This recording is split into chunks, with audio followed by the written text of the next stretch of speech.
Hello and welcome to this very different and special episode of Ramuism.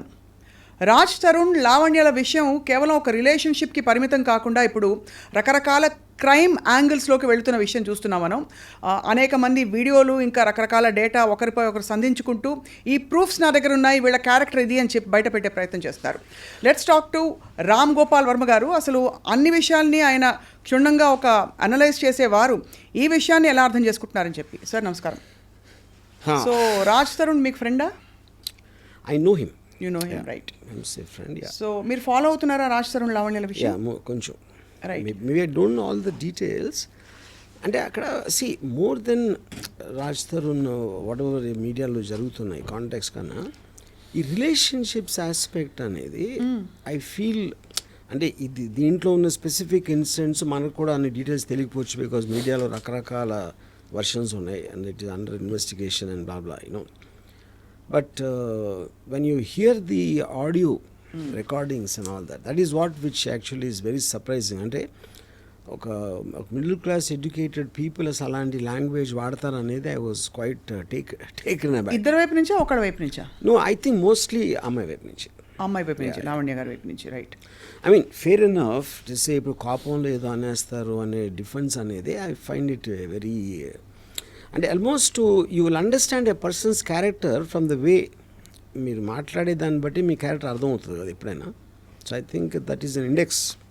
Yeah, right. So అంటే మీరు ఒకసారి ఒక కథ చెప్పారు.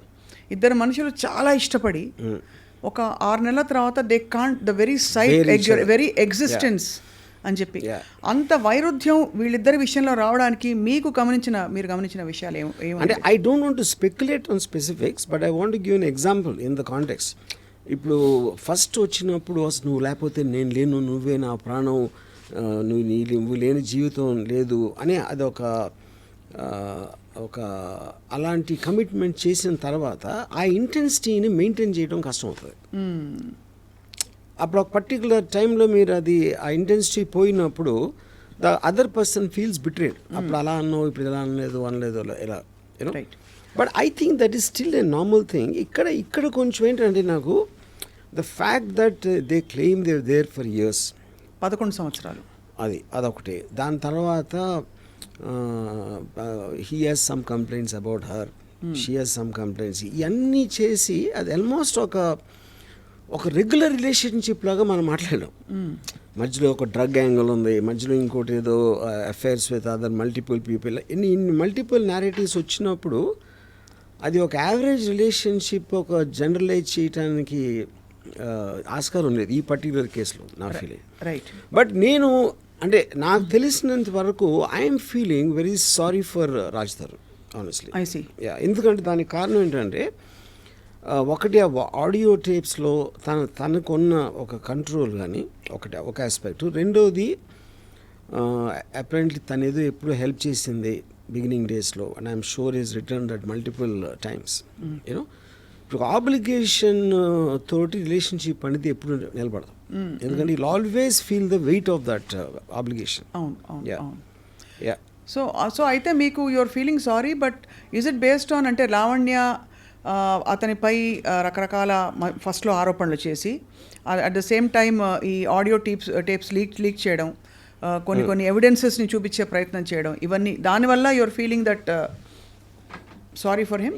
I think it's highly manipulative and pre planned అన్న feeling వస్తుంది. From whom? From that girl side. అంటే ఒక almost I'm not saying criminal, but criminal minded. అంటే ఆడియో రికార్డింగ్ చేయటం, ప్రతి ఫోన్ రికార్డ్ చేయటం అలా అలవాటు ఎవరికి ఉంటుంది, ఎందుకు చేస్తారు? They always want to gather that and to use it on some other day. So that is bordering on criminal behaviour అంటున్నాను. బట్ ఆ అమ్మాయి కూడా ఫ్రాంక్లీ ఏదో ఒక భయంతో ఒక హెరాస్మెంట్కి గురయ్యి, లేదు ఏదో జరిగిపోతుంది, I will lose this person రేపటి రోజున అనే ఒక బెంట్ ఆఫ్ మైండ్లో నేను 11 సంవత్సరాలు ఇచ్చానంటే చెప్తున్నా. లూజ్ దిస్ పర్సన్ అని మీరు బలవంతంగా ఒక పిజన్లో పెట్టేస్తే, ఒక పంజరంలో బంధించేసి అంటే ఒక ఊపిరాడకుండా చేయటం అనేది how is that valid point? అంటే ఒక మనిషిని అలా బంధించలేము ఏ బంధంలో, ఎవరు చేయలేరు. ఇప్పుడు నాకు రాజే కావాలి అంటే చాక్లెట్ కాదు కదా, నాకు రాజే కావాలి, నాకు తను ఉండాలంటే అతనికి ఇష్టం లేనప్పుడు how will you do that? అంటే దట్స్ రిడిక్యులస్ థింగ్ అది. సో మరి 11 సంవత్సరాలు ఒక ఇన్స్టిట్యూషన్ ఇప్పుడు మేమిద్దరం పెళ్లి చేసుకున్నామని చెప్పి చెప్తున్నారు లావణ్య. 11 సంవత్సరాలు ఒక మనిషితో కలిసి ఉన్నప్పుడు అది సహజీవనంగా కూడా ఒక పెళ్లిగా గుర్తించబడుతుంది కోర్టు ప్రకారం. మరి ఎవరి మీద హక్కు ఉండదా చట్ట ప్రకారం? ఇప్పుడు పెళ్ళి అయినా కూడా ఈవెన్ వాళ్ళు సహజీవనం ఉన్నారు. See, there are so many people who take divorce, na? After 25 years, 30 years తర్వాత తీసుకుంటారు డివోర్స్. రైట్. ఇన్ఫ్యాక్ట్ రీసెంట్లీ నాకు ఒక ఆయన చెప్పింది అబౌవ్ 60 డైవోర్స్ రేట్ ఎక్కువ అవుతుందంట సడన్గా, which you will find strange. కానీ అతను ఇచ్చిన రీజన్ ఏంటంటే ఇంకా అప్పటికి పిల్లల పెళ్ళిళ్ళు ఇలాంటివన్నీ అయిపోతాయి కదా, వాళ్ళకున్న రెస్పాన్సిబిలిటీస్ అయిపోయి ఇప్పుడు కన్నా వదిలించుకుందాం, మా మిగతా జీవితం సుఖంగా ఒంటరిగా బతుకుదాం అనే దానికి ఇండికేషన్ అది. You know, so to live together without consent is a impossible thing అది. రైట్. యా. సో ఈ ఫస్ట్ ఆడియో అసలు బయట పెట్టింది శేఖర్ భాష అనే మధ్యవర్తి. అతను పెట్టబట్టి నేను డిఫెన్స్లోకి వెళ్ళి నా దగ్గర ఉన్న ఇతరత్ర వీళ్ళవి ప్రూఫ్లు బయట పెట్టాను తప్ప, లేకపోతే అంటే మీరు అందరినీ ఇలా ప్రూఫ్లతో బెదిరిస్తున్నారనే ఒక సైకో అనే ఒక ముద్ర తెచ్చుకున్నారని లావణ్య నడితే చెప్పిన విషయం. సో ఫస్ట్ అతను బయటపడడం తప్పు చేస్తాడా? First of all, I don't think that's true, because I think Shekhar Basha came in a much more recent times ever since this happened. నాకు తెలిసి అతను 30 days తర్వాత ఇప్పుడు audios we are hearing right from the beginning. అదొక point. రెండోది, ఇప్పుడు ఎవరు record చేశారు, ఎక్కడి నుంచి వస్తుంది అనేది అది కంప్లీట్ అదొక మేజ్ అది. యూనో, అంటే వేరే వాళ్ళు మాట్లాడిన అన్ని రికార్డింగ్స్ ఏడు దగ్గర వచ్చినాయి, ఎవరు లీక్ చేస్తున్నారు అనేది నాకు తెలిసి సిబిఐ కూడా పట్టుకోలేదు. రైట్. అంటే బట్ కాంప్లికేట్ అనిపిస్తుంది. బట్ ద ఫ్యాక్ట్ దట్ ఈవిడ దగ్గర అన్ని ఎవిడెన్సెస్, అంతమంది కాన్వర్జేషన్స్ ఉన్నాయి అన్నది అదొక క్రిమినల్ ఇది అంటారు బేసికలీ, క్రిమినల్ మైండ్ ఉండడం క్రిమినల్ థింకింగ్. రైట్. సో మీ దృష్టిలో లావణ్య ఏం ఎక్స్పెక్ట్ చేస్తున్నారు ఇప్పుడు అని అనిపిస్తుంది? బికాజ్ రాజ్ తరుణ్ కావాలని తను బయటికి చెప్తున్నారు, బట్ యాక్చువల్గా ఏం ఎక్స్పెక్ట్ చేస్తారని మీకు అనిపిస్తుంది? See, eventually I think this will reach some kind of a financial settlement అనేది నా guess. You know, but at the same time తను అంత స్ట్రాంగ్గా ఉండి ఆల్రెడీ తను అంత సపోర్ట్ చేసి ఎంతో కొంత డబ్బు ఇచ్చి అని చేశాడు కాబట్టి, whether it be in the frame of the mind, అంటే ఇప్పుడు ఫైనాన్షియల్ సెటిల్మెంట్ అనేది మీరు ఒక బయట చేస్తున్నారా, కోర్టులో అవుతుందా, depending on the various factors, అది అవన్నీ ఇట్లా ఎవెన్చువలీ లీడ్ టు దట్. కానీ వాళ్ళిద్దరూ కలిసి ఉండటం అనేది జరగదు. రైట్. That cannot happen. అది కలిసి ఉండడం ఇంపాసిబుల్. నిన్న లావణ్య ఐ డ్రీమ్తో మాట్లాడిన ఇంటర్వ్యూలో చెప్పింది ఏంటంటే తనని అరెస్ట్ చేయడం కూడా ఇట్స్ ప్లాంటెడ్. అంటే పోలీసులు ఉన్న పళంగా ఒకరోజు తను ఎక్కడి నుంచో దిగితే తనని వెళ్ళి అరెస్ట్ చేసి తీసుకెళ్ళిపోయారు. ఆ రోజు కుక్కపిల్లతో తను వాక్ వెళ్ళింది. అండ్ ఆ టైంలో అరెస్ట్ చేసిన వాళ్ళు మఫ్టీలో రావడం అనే ఫోటోగ్రాఫ్స్ కూడా చెప్పారు. మీకు ఏమనిపిస్తోందంటే ఒక డ్రగ్ కేసు అన్నది ఆబ్వియస్లీ మీరు క్రైమ్ స్టోరీస్ చాలా రాశారు, తీస్తారు కాబట్టి అడుగుతున్నాను మిమ్మల్ని. ద పాయింట్, ఇప్పుడు అది తన allegation about the police, but common sense tells me, ఇప్పుడు మీకు ఒక వ్యవస్థ అనేది మీరు అరెస్ట్ చేసి దాన్ని చూపించి మేజిస్ట్రేట్ అక్కడ ప్రూవ్ చేసి వాళ్ళు రిమాండ్ ఇవ్వటం, ఇన్ని ప్రాసెసెస్ అందరూ కలిసి ఏదో ఒక కుట్ర పన్నేసి ఎవరో కుట్ర చేయించారు అంటే that sounds very unbelievable. Point 1.